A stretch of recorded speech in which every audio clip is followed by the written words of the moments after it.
You know, we never set out to, start a program ever, not even a program. We never set out to do anything except to respond to what was right in front of us.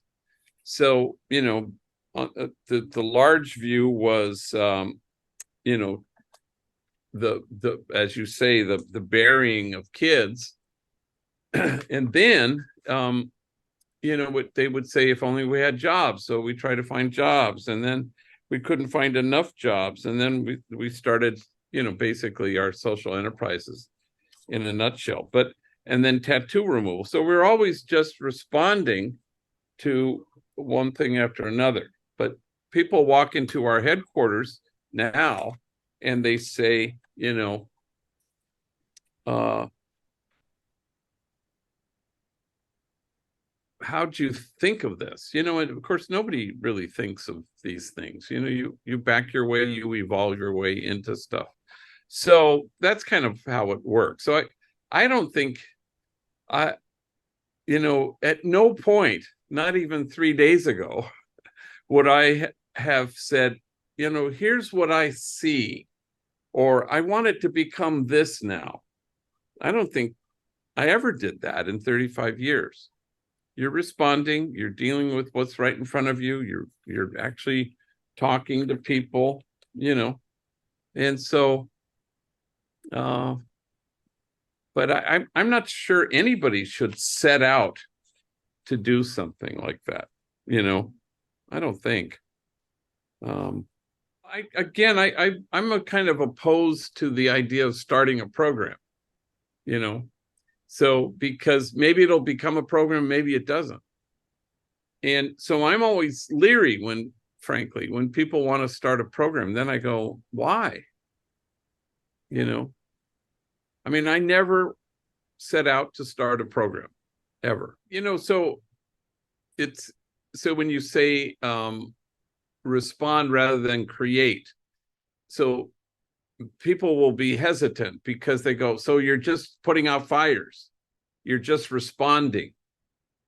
Why don't we create something that will, I get it, and it's language, but if you're creating something that comes only from the desire to create something, and again, ego is all involved in that, and you correctly pointed out the whole idea of, you don't go to the margins to make a difference, you go to the margins so that the folks there make you different. Otherwise, and you burn out because you've allowed it to become about you, and it can't be about you. So if you go to the margins to make a difference, then it's about you. But if you go to the margins to be made different by them, then it's about us. And that's different. And that's how, you listen and you accompany and deeply who these folks are. And then you say, oh, okay, well, what if we tried this? I mean, it's in dialogue. It's otherwise it's, we designed a program. And I go, yeah, if I had $1 for every time somebody did that, so this is also about process, and it's not just responding. It's more full, again, responding is not putting out fires, or the whole thing about rescuing people who were, whatever that image is, in the river. Well, you want to, who's throwing these people in the river? So you want to get to the roots. I get that too, but this is chew gum and walk at the same time. So yes, prevention, sometimes people, they can't do two things at once, and they kind of go, well, I'd rather do prevention than intervention. And I go, okay,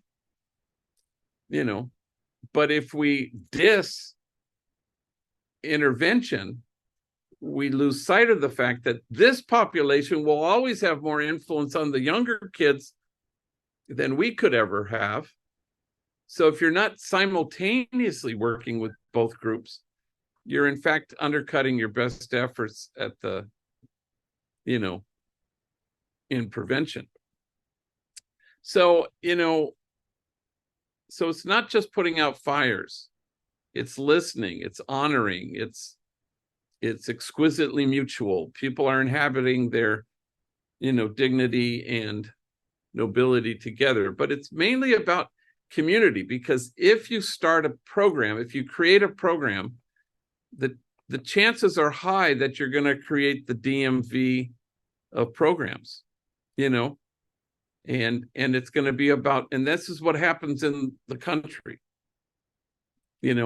Most programs are, for anger management, see window 49. It's like the DMV, and it's about delivery of services and not the creation of a community. And that's what's the secret sauce of Homeboy? Community. It's a community of cherished belonging. That's the secret sauce. And that creation of cherished belonging is the primary thing.